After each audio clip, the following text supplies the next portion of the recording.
Hey, and welcome to your briefing.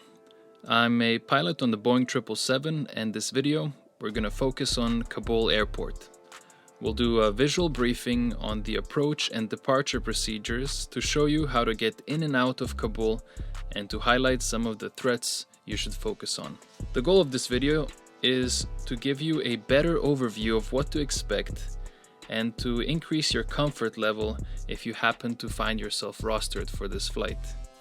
If you're not a pilot, then this video will give you a behind-the-scene look at what we think about when we fly in and out of different airports around the world. The three things that you should watch out for in Kabul are terrain, high elevation, and the fact that you have an instrument approach only from one side. And we'll cover all of these items as we go throughout the briefing. The airport layout is fairly simple. We have a main runway, 3,511 by 45 meters, labeled as runway 29 and runway 11. The aprons are split into the northern military area and the southern civilian area. Its elevation is 5,877 feet, so it's one of the higher airports around the world.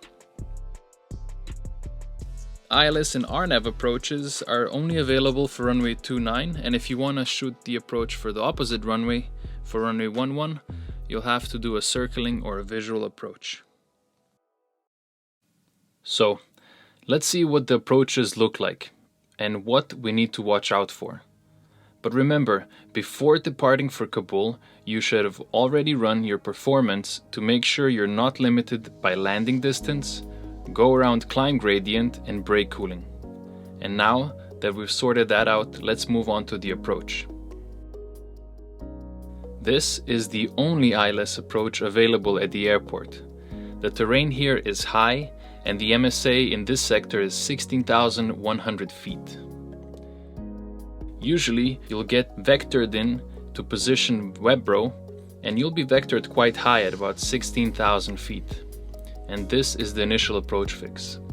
And remember that at higher elevation airports, your true airspeed will be significantly higher, about 3 knots per 1,000 feet increase, so really bring back that speed as you approach the localizer, and configure early. Some enter the hold at Webro and then fly the approach, and some just get vectored straight in. The hold seems like a less stressful option as opposed to the straight-in ILS. In the summer months, you can get temperatures above 30 degrees Celsius, so that's an excess of ISA plus 25. Your true altitude will be about 10% higher, so make sure you account for that when you intercept the glide slope. Once established, watch out for your configuration. The glide slope is 3.5 degrees. You might get rates of descent greater than 1,000 feet per minute, so brief it beforehand. The glide slope is also known for scalloping, so develop contingencies in case it happens. You'll have high terrain to the left and right of the localizer as you descend to your minima. It also gets hazy, so seeing that runway is not easy, especially when the sun is in your face.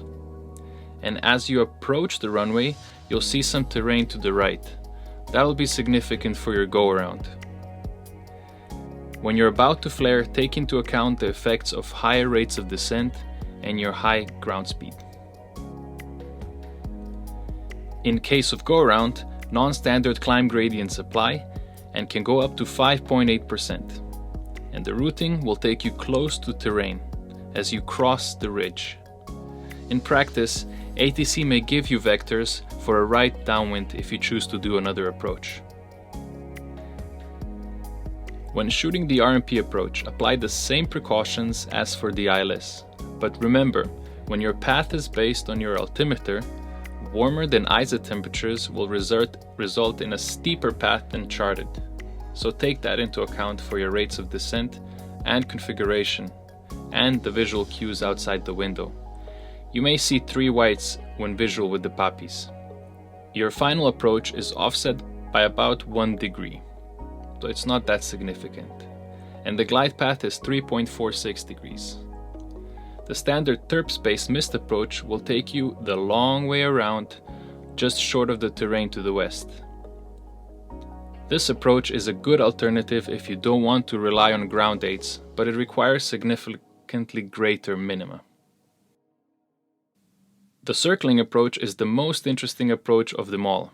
I've never flown it myself, but I've seen it on video. Provided you have nice weather and good visibility, it can be enjoyable. Most of the time it's not. Visual maneuvering around Kabul can be difficult because of all the prohibited, restricted and dangerous areas that are scattered around, so maneuver carefully. Some airlines develop procedures, and this is just one example. Terp circling visibility minima are less than PANSOPs, and on larger jet aircraft it'll be difficult to execute if weather is at minimum. The trick with this visual maneuver is to maneuver around the terrain and to find a spot where you cross and establish yourself on the extended center line for runway 11. The trick is to cross between the little mountain road and the crater to the right. It's the same ridge point from the ILS missed approach procedure. And if at any point you lose visual contact, execute a missed approach you negotiated with ATC. Ground maneuvering can be tight if you're in a wide body, and ground markings are poor, but the only notable threat is the VHF jamming you'll experience as you approach the holding point for runway 29, and it may be hard to hear ATC after you depart from runway 11. Due to the elevation, you will have to be careful with departure performance. Your regulated maximum takeoff weight will likely be less than your structural, and runway 11 usually gives you the higher maximum takeoff weight if available. Again, study the engine out procedures, because if your engine fails, you'll need to be precise with your inputs, especially with your bank angle and your lateral tracking, to clear the ridge when you're departing runway 29. The standard instrument departure tracks are similar to the missed approach procedure for ILS runway 29er. And remember to account for elevation when accelerating to cruise speed. Other additional threats that you may encounter are difficulties understanding the ATC and negotiating routing when diverting, especially when crossing the border into Pakistan. Drones are always a threat, so there's a possibility of TCAS activation. When terrain and winds come together, there's always a possibility of wind shear. And also, monitor CB activity. If storms are in the area, don't start your approach unless you're sure that your missed approach path is clear. This concludes your briefing. By now, you should have a clear overview of the threats you'll face as you operate in and out of Kabul. And let me know if you find any additional threats and share them below. And if you fly to Kabul, share your story. We're always on the lookout for local knowledge. Let's make every airport feel like home base.